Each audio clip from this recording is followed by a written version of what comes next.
한국시각장애인연합회 보행지도사 온라인 교육자료. 본 영상물은 한국시각장애인연합회가 보건복지부의 지원을 받아 보행지도사 양성을 위해 제작하였습니다. 위 기관의 허락 없이 무단 복제 및 배포하거나 영리를 목적으로 사용할 경우 처벌받을 수 있습니다.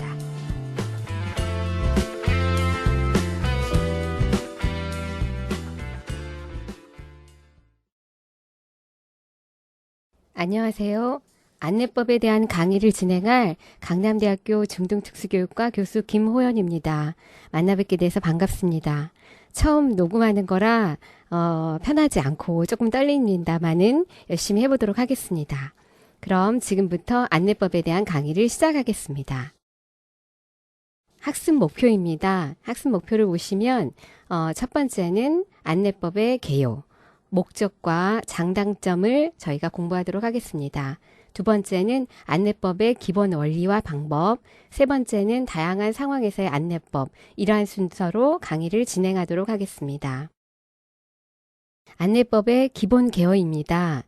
안내법의 개요를 살펴보면 첫 번째, 시각장애인이 정한인의 도움을 받아 이동하는 초보적인 보행 방법이라고 말씀드릴 수 있고요. 시각장애인이 정한인의 팔을 잡고 걷는 방법입니다. 이 방법은 실내와 실외 모두에서 사용 가능합니다. 그리고 보행교육 과정에서 첫 번째 교육 주제이며 교육생에게 주변 환경을 탐색할 수 있는 첫 번째 기회를 제공하는 중요한 방법이라고 말씀드릴 수 있습니다. 그럼 안내법에 대해 좀 더 자세히 알아볼까요? 안내법의 개요 두 번째입니다. 안내법의 주체는 누구일까요? 안내인일까요? 아니면 시각장애인일까요? 안내법의 주체는 안내하는 사람이 아니라 안내를 받는 시각장애인이 주체가 될 수 있습니다. 왜 그러냐면 안내를 본인이 원하거나 원하지 않을 때 그것을 본인이 결정을 하고 그리고 본인이 팔을 잡고 안내를 받기 때문에 저는 주체라고 말씀드릴 수 있습니다. 도움을 받아들였다고 하더라도 안내자가 도움이 필요하지 않을 경우에는 팔을 놓고 도움을 중단할 수도 있기 때문입니다. 그럼 안내인 보행이 가장 안전할까요? 네, 가장 안전할 수 있습니다. 그리고 시각장애인이 현재 방향정의가 되어 있지 않는 곳이라고 한다면 이런 낯선 곳에서 정한인의 안내가 굉장히 필요할 수 있고 상당히 효율적인 방법일 수 있다고 저는 볼 수 있습니다. 그런데 안내는 정한인이라고 해서 무조건 자연스럽게 잘할 수 있는 건 아닙니다. 안내인과 시각장애인 모두 적절한 안내법을 익혀야 안전한 보행이 가능하게 됩니다. 그러면 안내 보행은 일반적인 다른 보행과 같지 않을까라고 생각할지 모르잖아요. 그렇지만 같지 않습니다. 여기서 말씀드리면 안내라고 하지 않고 안내법이라고 말씀드리잖아요. 그 방법에는 안내법에 특별한 방법이 있기 때문입니다. 일반적인 보행에서는 의식적으로 그리고 집중하지 않더라도 본인이 잘 보행할 수 있겠지만 안내를 하는 상황에서는 자신만을 보호했던 것과는 달리 안내인 자신뿐만 아니라 시각장애인도 안내를 할 때 보호를 해줘야 되기 때문에 그러한 점에서 굉장히 다르다라고 말씀드릴 수 있고요. 시각장애인의 이동 공간의 환경을 지속적으로 살펴야 합니다. 바닥의 높낮이, 바닥에 놓인 장애물, 그리고 공중에 걸린 간판이나 뻗어내린 나뭇가지 등을 지속적으로 살피면서 보행할 필요가 있습니다. 그럼 안내법은 어떤 점이 좋을까요? 안내법은 시각장애인과 안내인이 서로 원만한 사회적 관계를 유지하는 데 많은 도움이 됩니다. 이 도움은 정말로 중요한 도움이라고 말씀드릴 수 있는데요. 그렇지만 이러한 그런 문제가 오히려 단점이 될 수도 있다는 것을 명심해야 됩니다. 만약에 안내인이 없는 상황이다라고 하면 어떻게 될까요? 시각장애인의 경우에는 안내인이 없는 상황에서 상당한 심적 부담을 가질 수가 있습니다. 그런 점에서 큰 단점이라고 볼 수도 있습니다. 그렇기 때문에 안내로만 보행을 익힐 것이 아니라 독립보행을 할 수 있는 기본적인 측면에서 안내를 접하는 것이 저는 더 가장 중요하다고 말씀드릴 수 있습니다. 그럼 전체적으로 안내법의 기본 원리를 짚고 넘어가도록 하겠습니다. 기본 원리입니다. 행동은 거칠게 하지 않습니다. 그리고 늘 앞에 서고 뒤에서 밀지 않아야 합니다. 그리고 안내를 받는 사람과 걸음 속도를 맞추고 혹시 피곤한 기색이 있는지 살피고 안내를 받는 것도 상당히 피곤한 일임을 염두에 두어야 합니다. 그리고 트인 공간에서 시각장애인을 혼자 잠시 기다리게 하는 경우도 있는데요. 그때는 시각장애인이 벽이나 가구 등을 등지게 해서 머물게 있어야 합니다. 그렇게 하지 않는 경우에는 어떻게 될까요? 시각장애인의 경우 여기가 통로나 길의 중간인지 아니면 양쪽 가에 해당하는지를 쉽게 알기가 어렵습니다. 그런 상황에서 혹시나 자전거나 무슨 다른 게 오지 않을까라는 그런 생각 때문에 두려움을 느낄 수 있습니다. 그렇기 때문에 벽이나 가구 등에 등지게 하는 것이 중요합니다. 보행에 대한 즐거움도 굉장히 중요하지만 보행에서 정말로 중요한 것은 저는 다시 한번 강조하지만 독립보행이란 말씀을 드릴 수가 있습니다. 그래서 안내보행도 역시 시각장애인 스스로가 독립보행을 할 수 있도록 그 주변에 대한 방향정의를 할 수 있는 정보를 함께 제공하는 것이 중요하다고 말씀드릴 수 있습니다. 그럼 기본 방법과 자세에 대해서 알아보겠습니다. 기본 안내법입니다. 그럼 시작 전부터 한번 생각해 보도록 하겠습니다. 시작 전에는 그럼 어떻게 해야 될까요? 시각장애인이 안내를 요청할 수도 있고 아니면은 이렇게 불편한 시각장애인을 보고 어떤 사람이 안내를 하겠다고 본인이 자청할 수도 있을 것입니다. 그러면 이제 이런 상황에서 안내인의 위치와 시각장애 위치를 생각하셔야 됩니다. 안내인은 그럼 어디에 서야 되나요? 안내인은 시각장애인의 반보 옆, 반보 앞에 위치하면 됩니다. 그러면 어디를 잡게 해야 될까요? 그리고 누가 잡을까요? 물론 시각장애인이 안내하는 사람의 팔을 잡도록 되어 있는 게 맞습니다. 그런데 간혹 이렇게 시각장애인의 도움을 주겠다고 요청한 사람들이 시각장애인의 팔을 밀거나 아니면은 당기는 식으로 안내를 하는 경우가 있습니다. 이러한 경우에는 안내를 거절할 수도 있습니다. 이러한 방법들을 제가 함께 알아보도록 하겠습니다. 일단 기본적으로는 아까 말씀드렸죠. 시각장애인은 안내자의 반보 뒤, 반보 옆에 위치하면 되겠고요. 팔의 위치는 팔꿈치 바로 위쪽을 달걀 뒤듯이 지긋하게 쥐면서 걸어가면 되겠습니다. 그때 팔의 위치는 몸통과 최대한 가깝게 있어야 됩니다. 이렇게 상대방이 가까이 오는 것이 조금 이렇게 거북해서 약간 팔을 몸통에서 떼는 경향이 있는 경우도 있는데요. 그런 경우에는 팔이 움직이면서 높낮이에 대한 정보를 정확하게 주지 못하게 됩니다. 그래서 될 수 있으면 팔이 위로 올라간다라는 의미는 몸통이 위로 올라간다는 의미랑 바로 직결될 수 있도록 몸통과 팔의 위치를 거의 이렇게 붙는다라는 그런 차원에서 붙여서 걷도록 하는 것이 굉장히 좋습니다. 그렇다고 한다면 어린이의 경우는 어떻게 할까요? 어린이의 경우는 팔의 상박 부위를 잡기가 이렇게 키 차이 때문에 불편할 수도 있을 것입니다. 그런 경우는 당연히 팔의 상박 부위보다는 팔목을 잡도록 하는 것도 방법이고요. 키가 큰 사람을 안내할 경우에는 팔의 상박 부위를 잡게 되면 팔의 위치를 너무 낮게 잡아서 불편할 수도 있을 것입니다. 그때는 이렇게 안내를 하는 안내자의 어깨를 잡고 걸어가는 방법이 있겠습니다. 그림을 살펴보시면 쉽게 이해가 될 거라고 생각을 합니다. 근데 아까 말씀드린 것처럼 도움이 필요할 경우도 있지만 거절하고자 할 때도 있겠지요. 다음은 도움을 받거나 거절할 때 어떻게 해야 하는지에 대해서 알아보도록 하겠습니다. 도움받기와 거절하기 방법입니다.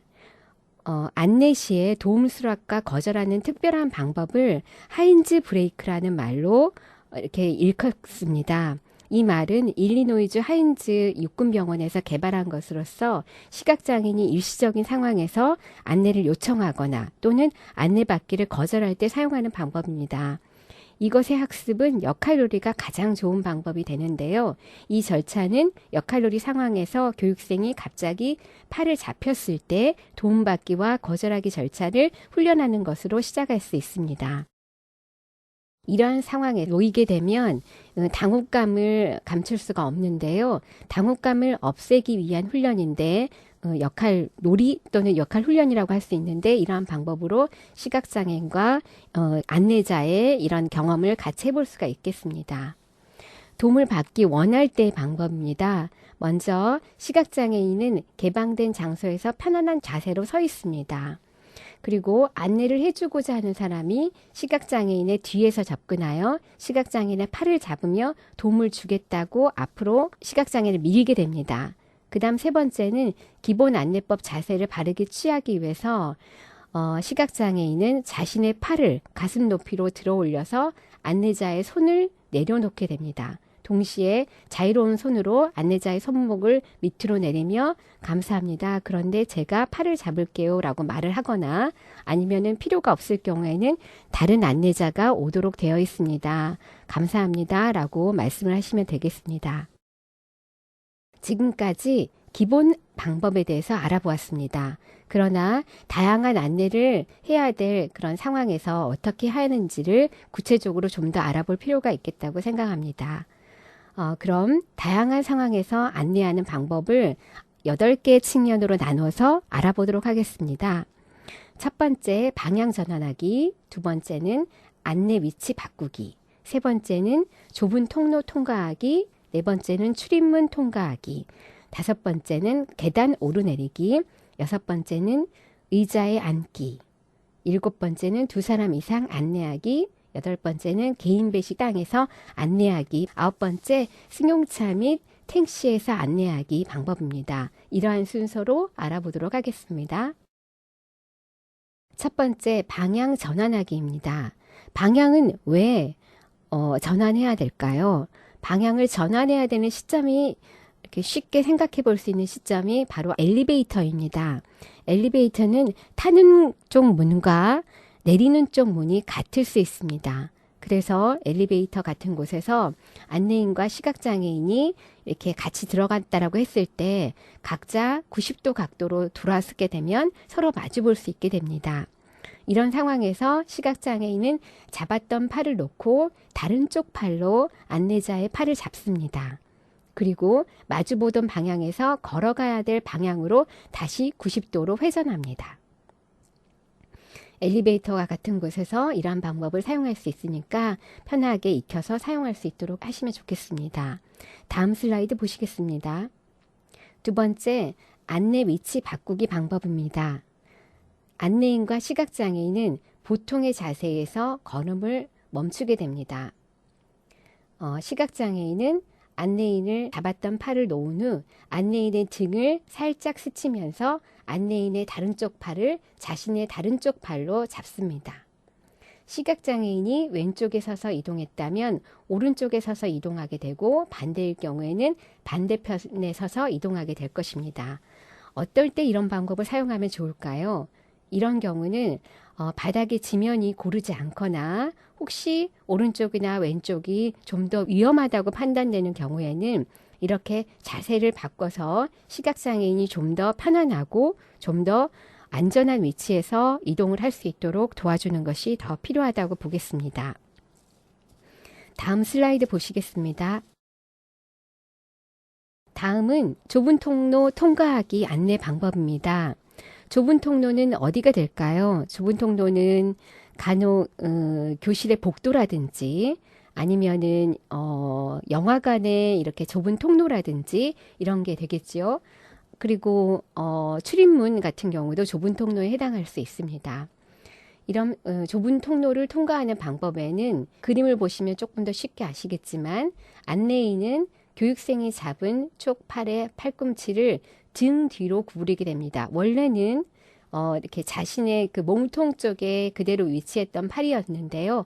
이것을 뒤로 슬그머니 구부리게 되면 시각장애인은 이런 경우에 상박부가 아니라 팔목을 잡게 됩니다. 그렇기 때문에 시각장애인도 안내하는 방법을 서로 같이 익혀야 될 필요가 있다고 말씀드릴 수 있습니다. 이런 상태가 나면 시각장애인과 안내인은 일렬이 돼서 유지해서 걸을 수가 있습니다. 이런 경우에 좁은 통로를 쉽게 통과할 수 있는데요. 넓은 자리가 필요하지 않기 때문에 이 방법을 통하게 되면 좁은 곳에서는 항상 이런 방법으로 이동할 수 있다고 생각을 합니다. 그럼 다음 슬라이드 보시겠습니다. 다음 슬라이드는 출입문 통과하기 방법입니다. 좁은 길에서 일렬로 유지하는 것이 중요합니다. 그래서 첫 번째 방법처럼 팔에서 쌍박비를 잡는 것이 아니라 손목을 잡게 됩니다. 안내인이 왼쪽 팔로 문을 본인 쪽으로 잡아당기면 시각장애인도 왼쪽 팔로 그 문 반대편 문고리를 잡으면서 통과해 나옵니다. 여기서 이 말씀만으로는 이해하기가 어려우시다면 이 방법을 생각하시면 됩니다. 일단은 문 고리의 위치는 안내인이 잡은 이 손잡이의 이런 위치 때문에 시각장애인도 쉽게 알아차릴 수가 있습니다. 근데 이것을 잡는 것이 아니라 반대편이라고 하면 밖으로 나왔을 때에 잡히는 손잡이를 말씀드립니다. 그래서 중요한 것은 문을 여는 사람은 시각장애인이 아닌 안내인이 되고요. 문을 닫는 사람은 시각장애인이 되겠습니다. 그리고 통과 후에는 기본 안내법으로 복귀해서 이동하면 되시겠습니다.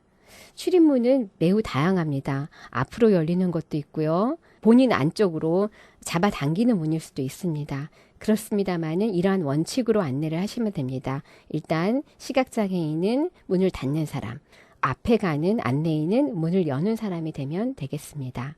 다음 슬라이드 보시겠습니다. 다음은 계단 오르내리기 안내법입니다. 이 방법은 안내에 있어서 가장 중요하게 다루어야 될 영역이라고 생각을 합니다. 일단 가장 중요한 것은 계단 끝에 안내를 할 때 수직으로 접근하도록 하는 것이 가장 중요합니다. 가령 이런 경우가 있죠. 예를 들면 내가 계단 왼쪽 끝에 있는데 내가 가야 될 목적지가 계단 위쪽의 오른쪽 끝이면 이런 경우에 사선으로 올라가는 경향이 있습니다. 그런 경우에는 정한이는 괜찮을 수 있습니다만은 같이 안내를 해서 올라가는 시각장애인의 경우에는 잘못하다가 계단을 헛딛는 이런 사고가 발생할 수 있습니다. 그래서 가장 중요한 것이 계단을 안내할 때는 이렇게 90도 각도로 안내를 하시는 것이 가장 중요합니다. 첫 번째 끝에서 이렇게 시작을 해서 끝에서 정지를 하는데요. 옆에 나란히 서게 하고 혹시나 이렇게 거동이 불편할 수 있는 그런 시각장애인의 경우에는 그 가드레일이라고 하죠. 그 레일을 잡고 올라갈 수 있도록 해주는 것이 중요하고요. 이런 경우에 만약에 시각장애인이 지팡이를 잡고 있다. 이런 경우에는 안내자가 그 지팡이를 대신 잡아주는 이런 센스도 필요하다고 생각을 합니다. 그리고 이런 경우에는 반보 뒤가 아니라 한보 뒤가 되겠죠. 그렇게 한보 뒤에서 안내인의 보폭을 맞춰서 따라가야 합니다. 그리고 계단이 다 끝날 때는 일단 정지했다가 정상 구조로 진행을 합니다. 많은 경우에 계단이 시작됩니다, 끝납니다 라고 말씀을 하면서 이동할 수 있습니다만은 이렇게 안내가 굉장히 편안해진 상태가 되면 꼭 계단이 시작합니다, 끝납니다 라고 말씀을 드리지 않아도 우리가 서로에게 보낼 수 있는 신호가 있습니다. 바로 그것이 일단 정지라고 하는 신호입니다. 이 신호는 일단 정지로 여기에 계단이 시작될 수도 있고요. 아니면 새로운 뭔가의 어떤 전환점이 될 수 있다는 것을 일단 정지의 이런 신호로 안내가 가능합니다. 그래서 계단을 시작하기 전에 잠깐 멈추게 되면 시각장애인은 여기에가 뭐 계단이 있든지 아니면 이게 오른 계단이든지 내려가는 계단이든지 간에 뭔가 변화가 있겠구나라고 생각을 하고요. 계단의 끝 무렵에서 잠깐 멈출 경우에는 여기에서 멈추게 되는구나. 이제 계단이 끝났구나 라고 이렇게 이 신호를 통해서 눈치를 챌 수가 있는 겁니다. 그래서 이 잠깐 멈춤을 안내인과 시각장애인은 잘 서로 이해하고 서로 신호를 주고받을 수 있는 것이 중요합니다. 계단을 이렇게 연습을 하실 때는요, 오르막 계단에서 충분히 연습을 하신 다음에 내리막 계단으로 연습하는 것이 바람직합니다. 늘 그렇듯이 우리가 내려오는 길에서 훨씬 더 사고가 많이 발생할 수가 있기 때문에 올라가는 계단을 충분히 습득을 하고 그리고 난 다음에 내려가는 계단을 연습하는 것이 맞다고 봅니다. 다음, 의자로 안내하기입니다. 의자로 안내할 때 기본적인 우리가 취해야 될 그런 자세는요. 안내인은 의자의 등받이까지만 안내를 하고 시각장애인은 본인이 앉게 될 의자의 이렇게 윗부분 있죠. 앉게 될 그 부분은 시각장애인이 확인하도록 한다가 가장 맞습니다. 그래서 예를 들면 시각장애인이 부드럽게 의자로 닿을 수 있도록 무릎 쪽을 가깝게 가게 해준다거나 아니면은 등받이 쪽에 손을 댈 수 있도록 도와주는 것이 필요합니다. 그리고 나서 의자에 앉는 부분에 혹시 물방울이 있는지, 혹시 책이라도 놓여 있는 것 아닌지 확인하고 안내를 하는 것이 굉장히 중요합니다. 그럼 다음 슬라이드 보시겠습니다. 다음은 2사람 이상 안내하는 방법입니다. 한 번에 한 명만 안내하는 경우도 있겠지만 간혹 2사람, 3사람을 안내를 해야 될 그런 상황도 있을 것입니다. 이러한 경우에 어떻게 안내하는지 안내하는 방법에 대해서 알아보도록 하겠습니다. 안내인이 중앙에 오고 시각장애인이 양옆으로 오는 방법입니다. 양옆에서 시각장애인이 안내인의 팔을 잡고 걷는 방법이겠죠. 이 방법은 날개형이라고 저희는 명칭하고 있습니다. 그 다음 방법은 안내인이 맨 앞에 서고 시각장애인이 안내자의 팔을 잡고 다른 시각장애인이 또 안내를 받고 있는 시각장애인의 팔을 잡는 방식으로 체인형이라는 용어를 사용하고 있습니다. 사진의 경우를 보시면 이해가 빠르실 거라고 생각이 됩니다. 시각장애인의 상황에 따라 선택하여 사용하시면 되겠습니다. 다음 슬라이드 보시겠습니다. 다음은 개인 배식 식당에서의 안내입니다. 식당에도 여러 가지 경우가 있겠지요. 식판을 사용해야 되는 그런 식당도 있겠고요. 아니면 뷔페 식당 같은 경우도 이 경우라고 말씀드릴 수 있습니다. 시각장애인이 음식을 먼저 뜨게 한 후 시각장애인 자신이 쟁반을 들고 쟁반을 들은 손등이 안내인의 팔에 오도록 한 후 안내를 마치시면 되고요. 그리고 나서 시각장애인이 다 앉고 난 후에 안내인이 배식을 받는 방법입니다. 그리고 2번째는요. 시각장애인과 안내인이 동시에 식판을 사용한다고 한다면 식당 줄을 따라서 함께 옆으로 걷다가 식탁으로 이동할 때는 시각장애인의 쟁반이 안내인의 등을 스치면서 걷도록 안내가 가능합니다. 시각장애인의 상황에 따라 선택하여 사용하시면 되겠습니다. 다음 슬라이드 보시겠습니다. 네, 다음은 승용차 및 택시의 안내 방법입니다. 마지막 방법이네요. 이거는 시각장애인이 먼저 차로 들어가도록 안내하는데 일단 가장 중요한 것은 차의 높이를 감지하도록 하는 것이 가장 중요합니다. 안내인이 시각장애인이 잡고 있는 손을 들어 승용차의 문 위쪽의 지붕 부분에 대게 되면 시각장애인은 팔을 트레일링하여 차 지붕의 높이를 손으로 닿으면서 차의 높이를 인지할 수가 있게 됩니다. 지금까지 안내법의 개요, 목적 및 장단점, 그리고 안내법의 기본 원리와 방법, 그리고 다양한 상황에서의 안내법을 알아봤습니다. 중요한 거는 안내법을 사용하게 되면 안전하게 이용할 수 있다는 큰 장점이 있습니다. 그렇기 때문에 안내법을 정확하게 알아서 시각장애인과 안내를 하는 안내인 사이에 신뢰관계를 형성하는 것이 중요하다고 생각이 되고요. 저는 이제 안내법의 주체가 시각장애인이고 또 목적은 결국에 안전하게 이동하는 걸 목적으로 하고 있지만 독립보행의 준비를 하기 위한 목적이 가장 크다고 생각을 합니다.